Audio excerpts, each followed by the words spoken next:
My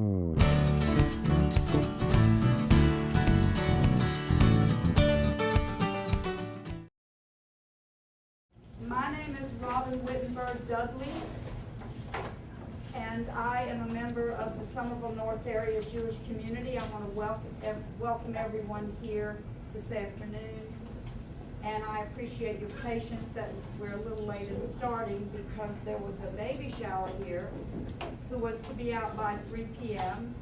and they left at 3:50. So that is why it seems chaotic. It is. But help yourself to some refreshment as we have the panel discussion. I have been very proud to be working with the planning of this program.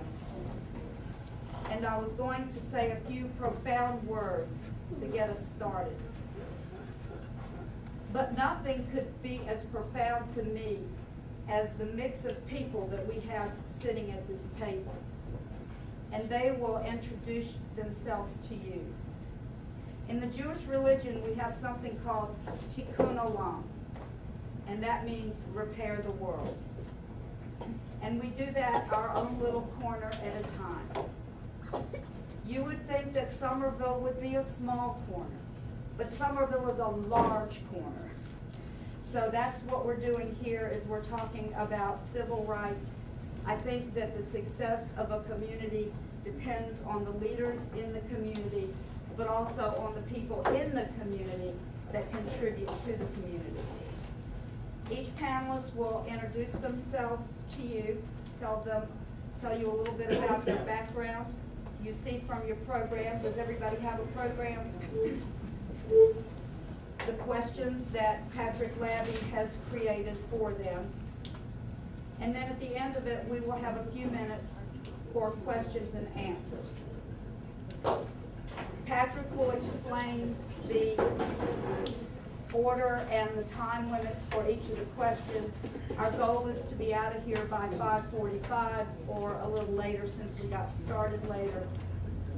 We are happy that Harmonious Simmons Busby and Marie Payne are here to provide us some entertainment. This is called a heritage series, an artist heritage series. But art is not just music. Art is spoken word. Art is books, literature. Art is sculpture. Art is visual art. Art is just getting up in the morning and living your life is an art. So this is a part of our heritage series program. And again, I want to welcome you. The bathrooms are here. The food is there. If you have any questions, flag me down. There'll be a little bit of time afterwards for some additional announcements. And thank you very much. Pastor Dixon. Good evening, or good afternoon, I guess it is. We're going to open with invocation, and I thank you so much for, first of all, having me here and inviting me to do the invocation. I don't know whatever anyone is comfortable with. If you prefer to stand, stand. If you don't prefer to stand, that's all right also. Okay? We're looking at the hearts of the people, and I know that our Creator is looking at the hearts of those that are here, not whether they're able to stand up or not stand up. So, with all heads bowed and all hearts and minds clear.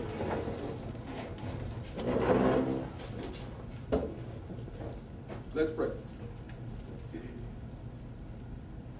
Lord, we thank you. We thank you for the blessings of another day, a day that you've given us, Lord, that you did not have to do. You've blessed us more than we could ever imagine in this day already. You gave us life. You've given us health and strength.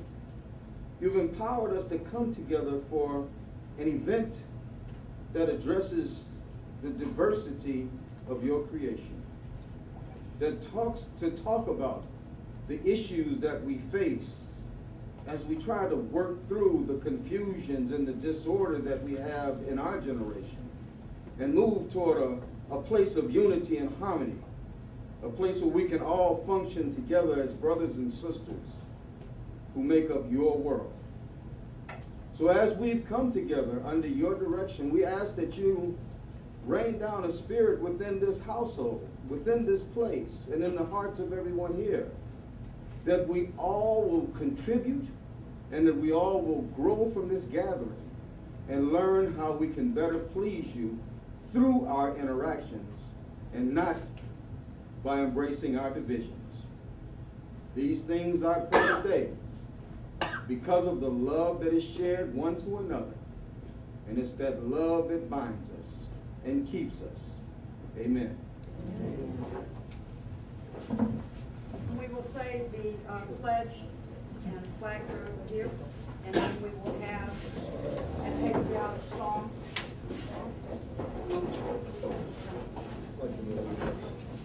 Okay, and we'll sing American Freedom after the pledge. I Pledge allegiance to the flag of the United States of America and to the republic for which it stands, one nation, under God, indivisible, with liberty and justice for all.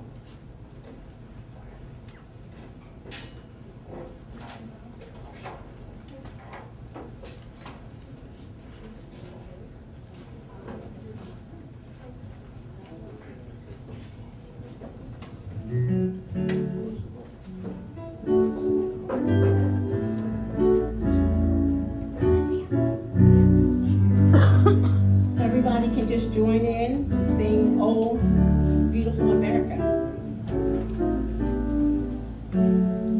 Oh, beautiful, for spacious skies, for amber waves of grain, for purple mountains' majesty.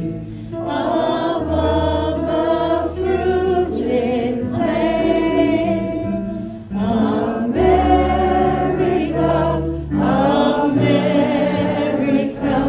God shed His grace on thee, and crown thy good with brotherhood from sea to shining sea. Second verse.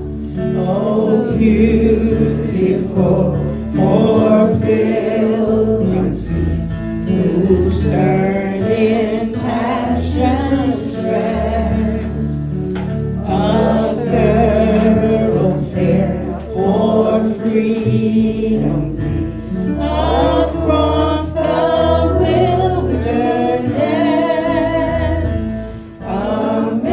America,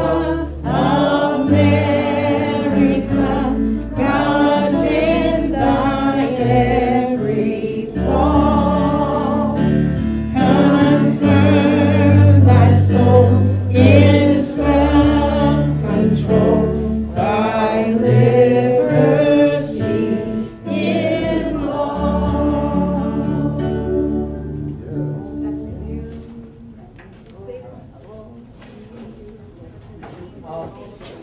Welcome again.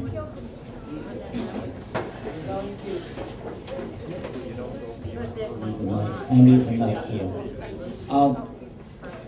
We're going to start off with a question to each of the panelists. They'll have 5 minutes to answer. Others on the panel can respond if they so desire. They'll have 1 minute to respond.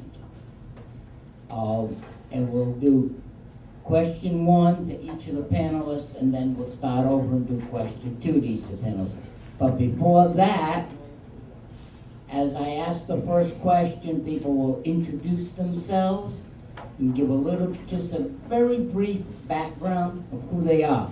But prior to the questions, we're going to turn it over to Professor Fordham, and he's going to speak on the historical perspective of civil rights. How y'all doing? All right. I'm David Frederick, Adjunct Professor of History at the Citadel at Charleston Southern University, and I was asked to about civil rights along with the Jewish community. Civil rights is a concept that began with our Declaration of Independence and stating that we hold these truths to be self-evident, that all men are created equal and that they were endowed with their Creator with unalienable rights, that among these are life, liberty, and the pursuit of happiness. However, while the segregation and discrimination and enslavement of black Americans has been well documented, it's not widely known that the Jews were not welcome largely in Puritan New England in early America. Simon Valentine was the first known Jewish settler to South Carolina in 1697. But even once he was here, they were protests in 1703 against quote-unquote Jew strangers being allowed to vote here at that time. That is according to Jews in colonial America. In 1857, the Supreme Court ruled in the Dred Scott decision that the Negroes, using the language of the time, had no rights that white people are to respect. But for both groups, the concept of civil rights came in 1868 with the passage of the 14th Amendment to the Constitution of the United States, which said all citizens born and naturalized in the United States are subject to the jurisdiction thereof, are citizens of the United States and the states where they reside. No state shall make or enforce any law which shall abridge the privileges and immunities of citizens of the United States. And for a brief shining moment, that was enforced.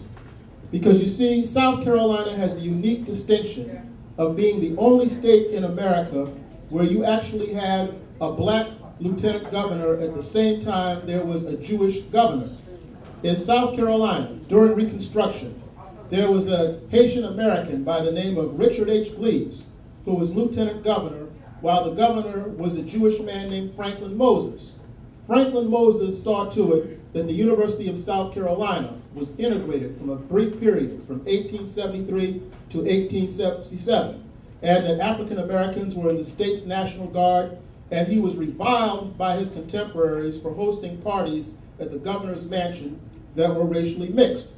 However, the violence from the backlash of Reconstruction caused the Reconstruction era to end, and bigots took over the state government again, and it would be a long time before either group saw force in state government. After this, the violent persecution and pogroms of Jews in early Russia as well as Poland, in Tsarist Russia and Poland, caused an influx of more Jews to the United States of America. And it was with an understanding of this persecution that people such as Henry Moskowitz was among those who helped form the NAACP.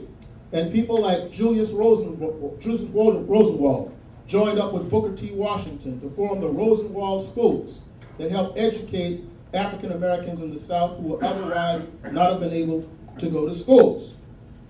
And it was also in a sort of response to this that when Jews were coming here during the Nazi Holocaust, some of the few colleges that welcomed them without quotas were the black colleges of America.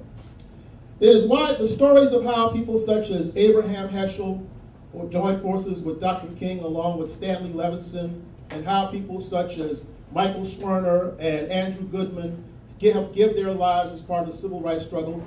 Those stories are well known, but I'm one who likes to tell people, who likes to share with people things that are not always common knowledge. And with that, I'd like to add a couple of personal experiences along with this. Some time ago, I was at a January 1st New Year's Day party where some African Americans were on one end of the table along with whites. Myself and another African American lady were in the middle of the table, and some Jewish people were at the end of the table.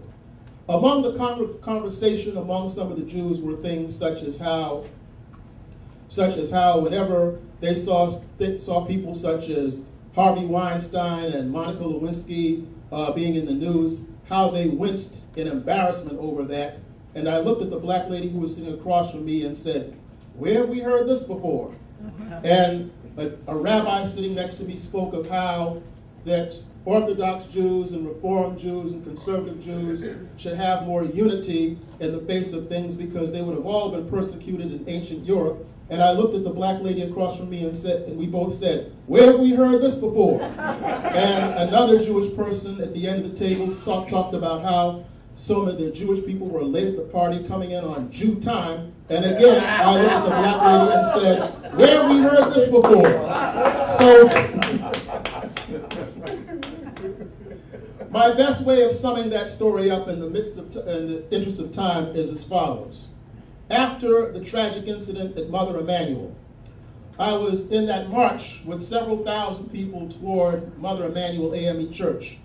And among the blacks in the group, we got up by the church and we began to clap our hands and sing, "Victory is mine, victory is mine, victory today is mine.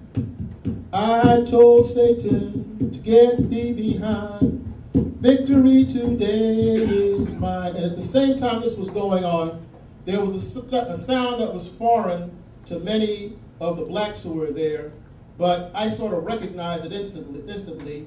A large group, and some of y'all were among the ones who did this, a large contingent of the Jewish population of Charleston stood in the middle of the street and formed a circle and recited the Jewish prayer of the dead. And I was so greatly moved by that because I understood what they were saying with that. And so I say all that to say is that one of the things that we as human beings have to understand is that we have far more commonalities than we have differences. And if this program helps to further emphasize that, then it would not be in vain. Thank you.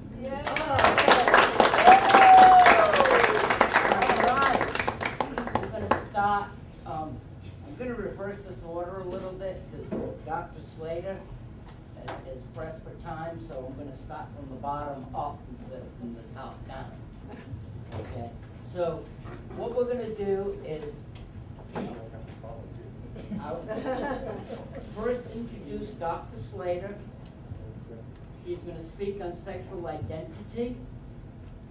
And the first question is, what civil rights struggles does the LGBT community still face in this country? Hi, everybody. Thank you for having me. I really appreciate the opportunity. I'm Dr. Sandra Slater. I'm a professor of history and women's gender studies at the College of Charleston.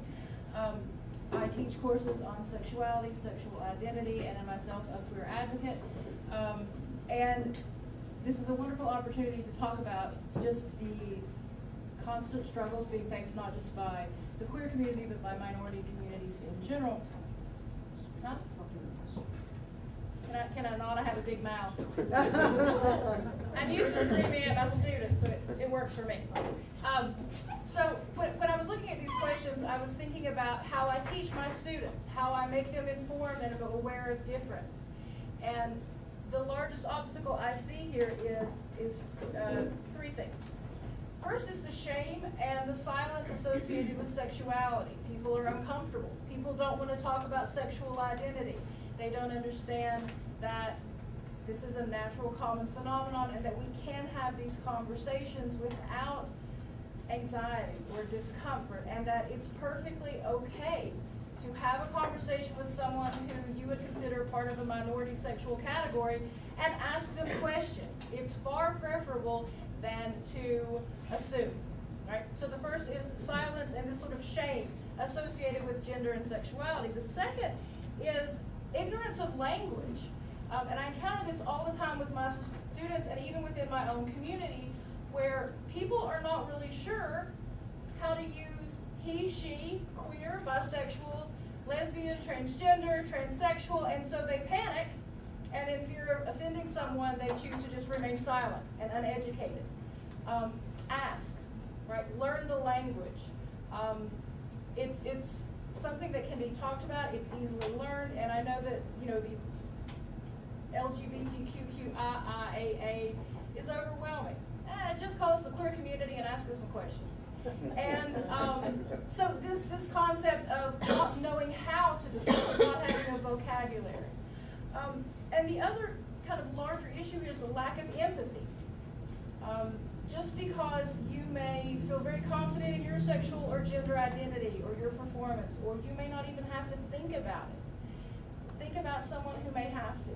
Right? Think about the struggles that anyone may face, especially as a teenager, experiencing those raging hormones, a confusion of identity, the prejudices in this country related to it, and the genuine fear of social ostracization, violence. The rates of suicide for queer youth are astronomical, and try to think about yourself in that situation rather than just say, it doesn't concern me, therefore it doesn't matter. And of course, all of these three result in laws that oppress and cultural stereotypes that are problematic and sort of the more tangible things. But the idea is, to me, if we can work on those, we can work on everything else.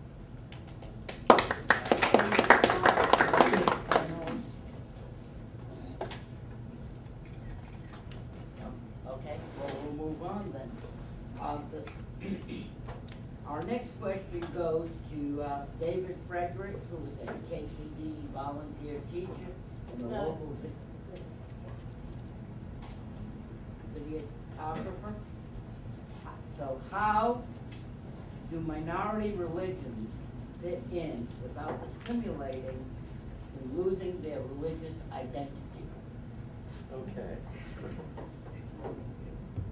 Okay.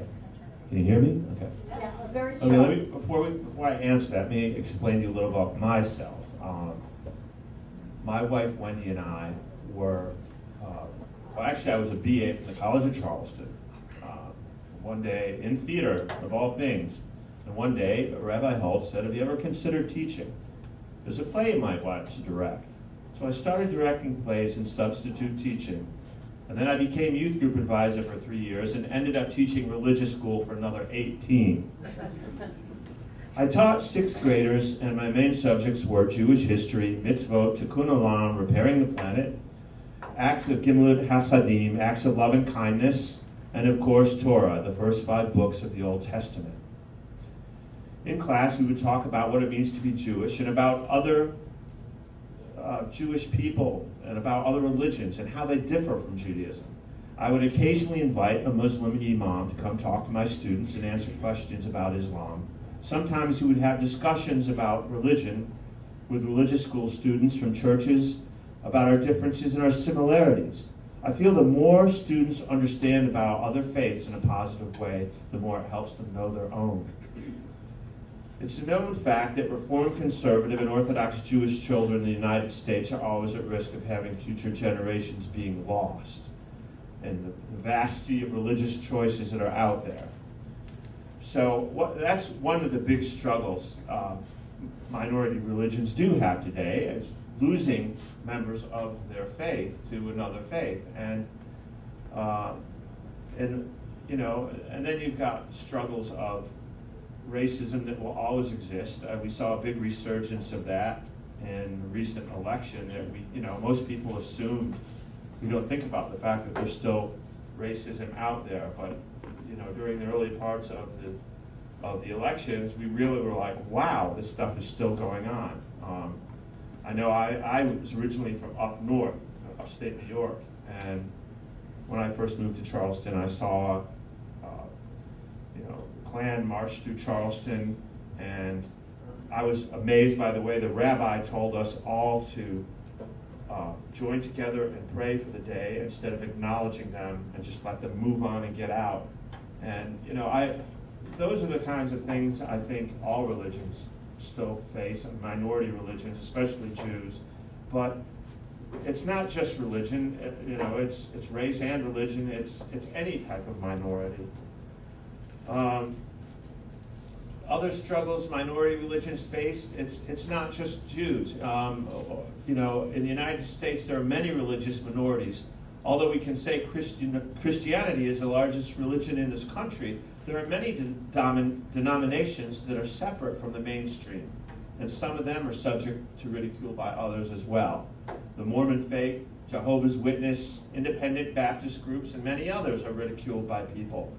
And it's, one of the things I believe is teaching tolerance. If you don't teach tolerance to your children, and that's what a lot of people forget about.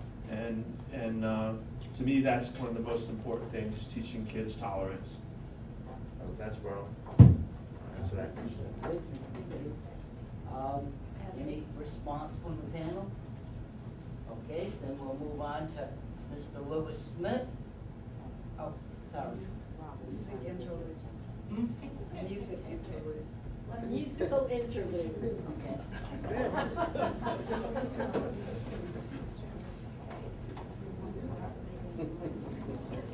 So much for CNN.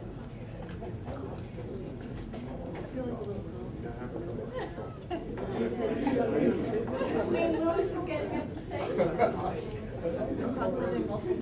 I know. Right now, excuse me, Marie and Harmonious are going to do Lean on Me. And then we'll have Mr. Lewis Smith, of course, he's going to lead us in song, Lewis. Yes.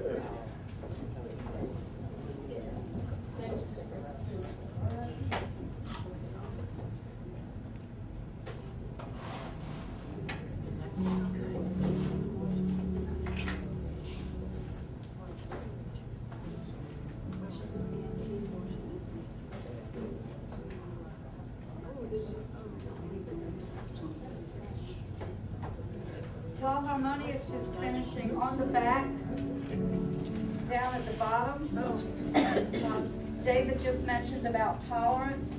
One of the plans for summer 2018 is a tour in Washington, D.C. of the African American Museum and the Holocaust Museum. It would be an education tour. This is very tentative. It has not been finalized. It has not been announced. This is the first time it's being announced, but I think if we can pull this off, it's going to be significant. Education tour of the African American Museum and the Holocaust Museum in one 2-day event. So I look forward to letting you know more about that.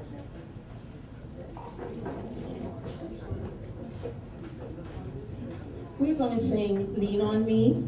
If you know the song, you can join in with us. It's a really, it's called Lean on Me, so I'm sure a lot of you have heard it. And if you know it, just join in.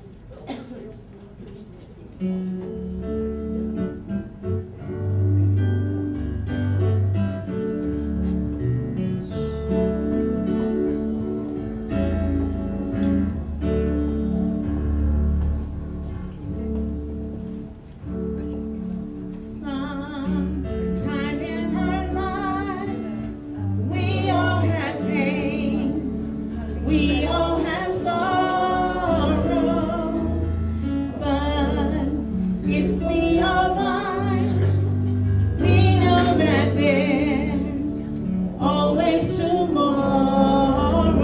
Lean on me when you're not strong, and I'll be your friend. I'll help you carry on. It won't be long till I'm gonna need somebody to lean on. Please swallow your pride if I have things you need to borrow, for no one can feel those of your needs that you won't let it show. You just call on me, brother, when you need a hand. We all need somebody to lean on. I just might have a problem that you understand. We all need somebody to lean on. Lean on me when you're not strong, and I'll be your friend. I'll help you carry on. It won't be long till I'm gonna need somebody to lean on. You just call on me, brother, when you need a hand. We all need somebody to lean on. I just might have a problem that you understand. We all need somebody to lean on. And if they're in alone, you have to bear that you can't carry. I'm right up the road, I'll share your load. If you just call me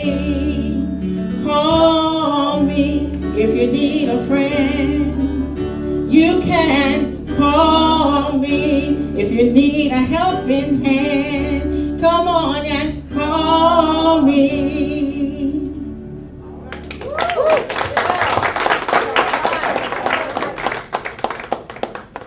All right, we'll now turn to Louis Smith, who is the founder of the Community Resource Center and a community leader here in Somerville.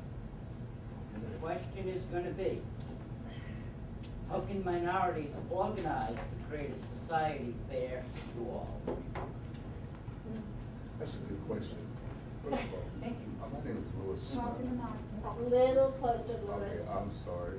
Turn it on. Talking about. Turn it on. There you go. Patrick, that was a good question. My name is Louis Smith. I've traveled the world looking at, dealing with, and being with different cultures. I remember the time I was in North Dakota looking at the indigenous population there. I remember the time I was in Alaska looking at the indigenous population there. And of course, when I went to University of Maine, looking at the indigenous population there. There was one thing that was very much in common throughout this, and that is how do you assimilate, or do you want to assimilate? The biggest question is, when you want to assimilate, you have to realize that you are giving your culture up. You're losing a valuable, very valuable asset of your identity. This is extremely difficult and for anyone to go through. And I remember one professor of mine said, very nonchalantly, and I remember this to this day, that one cannot not communicate. Think about that. One cannot not communicate.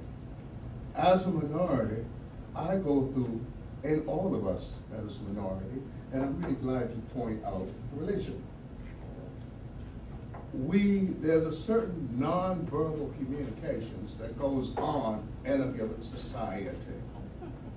And I, as a minority, know that nonverbal communication.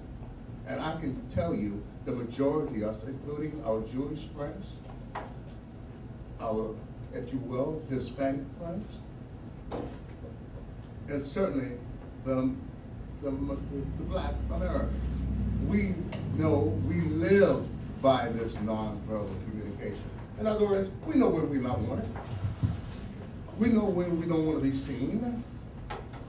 We know how when we are shopping in stores, what we look like and what they expect.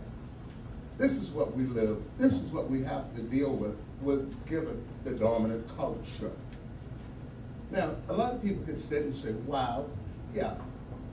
But I think what I am confused about is this assimilation process. How do you assimilate and keep your identity? How do you assimilate and keep your identity? Now, I'm not well versed in history like Dr. Fordham, but I can tell you one thing, our history, the Afro-American history, now as you notice I said Afro-American earlier, I said Black. The Afro-American history is a rather recent phenomenon in giving cultural identities throughout our societies. Now, when we think about this, we had to create a cultural identity under extreme, if I may point out, extreme circumstances. And that cultural identity came from a master that told us. So we had to learn to read undercover. Our religion was part of us expressing our culture because we sung those songs that tell us when to escape. when to make love, when to have happiness. Because under the natural circumstances, we were not allowed. We were not allowed. The food we eat is scraps. When people talk about chitlins, hog maw, and so on and so forth. We created this food for us because this was leftovers. And my time is up. And what I'm trying to say is that developing this cultural identity and assimilating is a very difficult and answer. All right, yeah. Next, we've got Pastor Thomas Dixon, who's a local social justice advocate and future mayor of North Charleston. And the first question to Pastor Dixon is, what challenges do formerly incarcerated individuals face in rejoining society? Okay, one quick question. Is it 5 minutes per question? Just wanted to make that sure. But thank you for that wonderful introduction. I really appreciate it. I am Pastor Thomas Dixon, and I'm really happy to be here this evening and addressing a subject that's very near and dear to my heart. The challenges faced by those that come out of the prison system, are formerly incarcerated. And why is it near and dear to my heart? Because I'm a formerly incarcerated person. I've been to prison. I have a South Carolina prison number, 262513. I know it as well as I know my Social Security number, and I'll never forget it. And that's one of the motivators that I have for staying out of prison. I'll never go back to that slave state again. All right. Never. But there are obstacles. Everybody doesn't have what I had available coming out of the prison system. And these obstacles are things that we can actually fix, but right now we just don't have the right people in place in order to fix these things, so that the recidivism rate, recidivism means those that come out of the prison system and go back in, so that we lower the recidivism rate. We have to want to fix a problem in order to fix a problem. But right now prisons make a lot of money, so. But those challenges are pretty immense. I came out of the prison system in 2001, and I came out on work release. So that meant I had a job already, but many people that come out of the prison system don't have any kind of employment. And they come out, many of them come out also with probation or parole. I don't know if you know it or not, but probation or parole means that each month you have to pay a probation and parole officer supervision fees. You have to pay this fee each month to the government, to the people that are monitoring you as you're out, or you go back to jail. But one of the problems with going to jail and being a felon is that once you go to jail and you apply for a job coming out, you have to check that little box that says I'm a felon. So the chances of getting a job are slim to none when you come out of the system.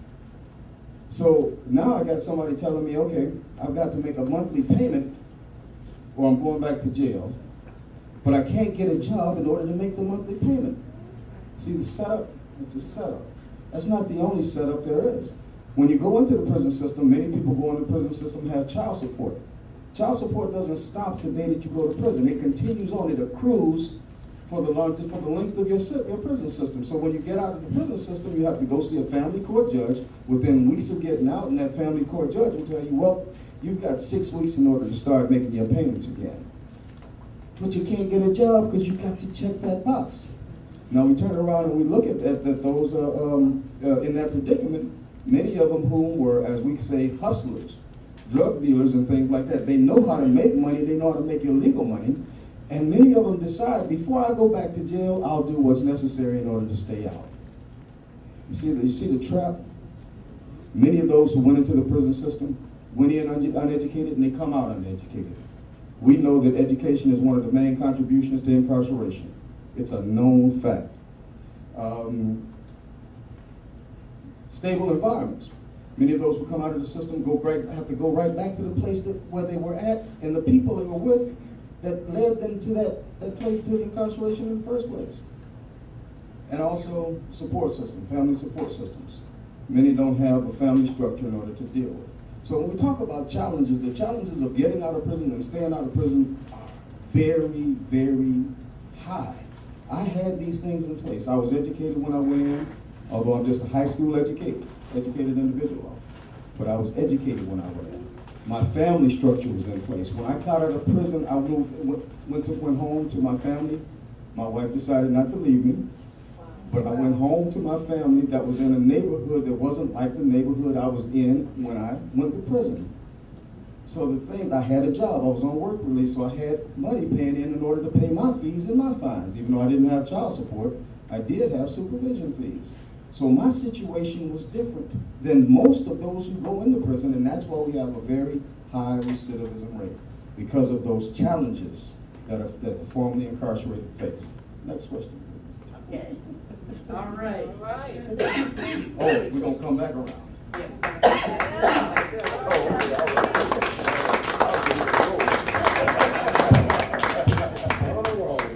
Get a pastor started and he don't stop. Preach it, brother. Our next speaker is John A. Cox, retired photographer, who's going to speak on age and disability. Question to you is, what challenges do older Americans and disabled Americans face in job discrimination?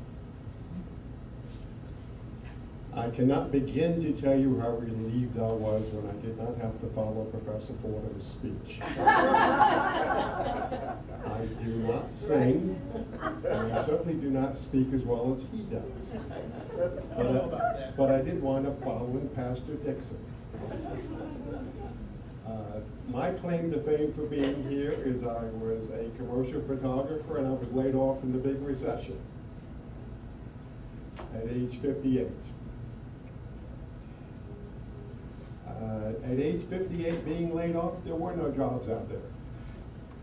I found the South Carolina Unemployment Office to be worse than useless.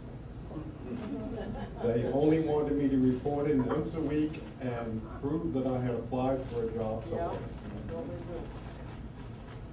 And very little in the way of job training, almost nothing in the way of job offers. They were just interested in having people show up, get your check, and go back home. Yeah, tell me. Luckily, I was able to hang on till age 62 and start collecting Social Security, or my wife and I would have lost our house. Now, even 10 years ago when I was laid off, most job applications were done online. You submit a resume and an application online, a computer goes over that application, and the computer decides which applications the human gets to see. So in most instances, your job application is not even seen by a person.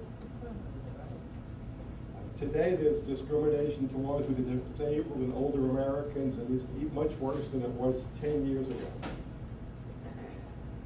We live in an information age. How many people have a cell phone? How many people are on the internet? Every place you go on the internet, every form you fill out, every website you visit becomes another piece of information that is stored on the internet. Google is free. You can look up all these wonderful things on Google absolutely free of charge because they sell the information that you give them in your searches that you do, your location, your zip code. It's anonymized information. It's not tracking you as a person, but they know what area you live in. They know basically what your income is. And this data is used to supply custom content to advertisers, so you will click on an advertisement, and for a week after that, you'll see that same advertisement on the bottom of the screen. That is your information being sold and used. Based on your data, Amazon.com, and your profile and your zip code, Amazon can adjust the prices depending on what your zip code is, what your demographics are, down to what your race or sexual orientation is. Were you all aware of that? No. It is called a variable pricing model. And you normally will not get the same price as someone the next town over is going to get. because they use demographics to set their pricing, and if they feel you're in an area that can pay a little more money, they're going to raise the price just a little bit. Your Facebook profile also provides a tremendous amount of information. And this is mainly what I want to talk about tonight. According from the New York Times on December 20th, 2017, a few weeks ago, Verizon placed an ad on Facebook to recruit applicants for a unit focused on financial planning and analysis. The ad showed a smiling, millennial-aged woman seated at a computer and promised that new hires could look forward to a rewarding career in which they would be more than just a number. Some relevant numbers were not immediately evident. The promotion on Facebook was set to run, on Facebook feeds of users 25 to 36 years old who lived in the nation's capital or had recently visited there and had demonstrated an interest in finance. For the vast majority of the hundreds of millions of people who check Facebook every day, the ad did not exist. For people over 36 years old, the ad did not exist.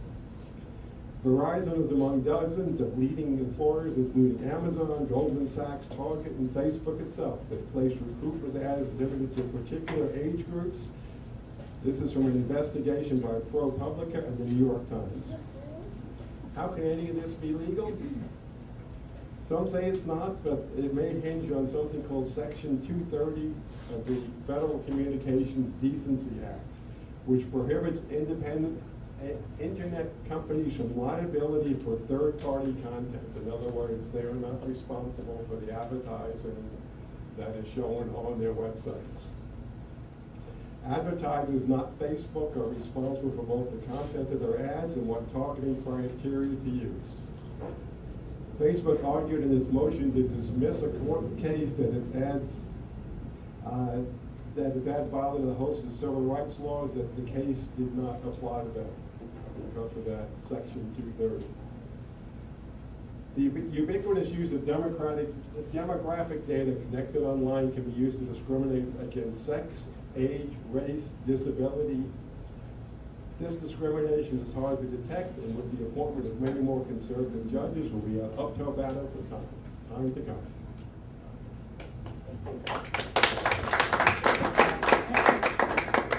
Second round of questions will be 2-minute responses, so we can wrap it up. And then after the second round of questions, I'll go back to each of the panelists for a short closing statement. So on the second round of questions, I'm going to start out again with Dr. Slater. What are full acceptance is still a struggle? How can we organize for full acceptance? And I do have to leave a little bit early tonight, so I do apologize and I'll miss out on the questions, but thank you so much for having me, I appreciate it. I'm not... Can you pick up the mic, please? Okay. I don't think that we can ever have full acceptance, and that's not what I'm interested in.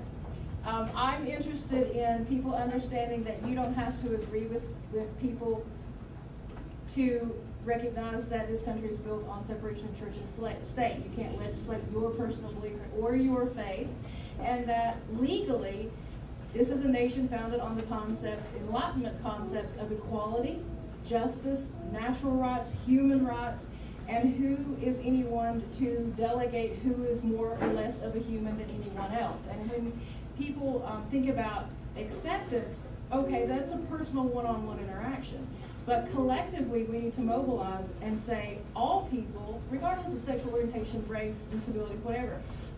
So people need to be educated about laws. Laws that in the state of South Carolina, I as a queer female can be fired simply for being gay, and there's no legal retribution for that. How is that fair? So people don't really recognize or realize the numerous laws, the inequalities that exist for everyone of a minority status. And so, maybe I'm partial because I'm a professor, but with education we can realize just how deep this problem goes, and that collectively we can recognize that when one of us faces injustice and inequality, we are all less equal, and that we all have opportunities to where we're, that we're going to face and not be given a fair shot in the world. So I don't need to be accepted, I don't need to be loved, but I do need to be respected. Thank you.